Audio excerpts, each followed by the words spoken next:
আছেন শীতের সকাল, কুয়াশায় আবৃত। দুই বন্ধু, একজন যাচ্ছে মাদ্রাসায়, একজন যাচ্ছে স্কুলে।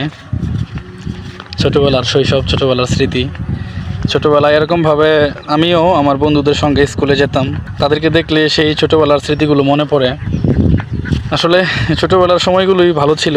এখন বড় হয়েছি, মাথার মধ্যে অনেক টেনশন, অনেক চাপ, ফ্যামিলি প্রেশার। ফ্যামিলির জন্য চিন্তা করতে হয়, সন্তানের জন্য চিন্তা করতে হয়। ছোটোবেলায় এমন কিছুই ছিল না।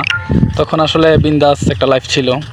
সেই লাইফটাকে হয়তো সবাই মিস করেন, কিন্তু সেই জীবনে আর ফিরে যাওয়া কখনোই সম্ভব হবে না। ছোটোবেলা বলতাম যে কখনো বড় হই না কেন, আর বড় হওয়ার পরে বুঝতে পারতেছি আসলে সেই ছোটোবেলাই আমাদের জন্য কত আনন্দের ছিল।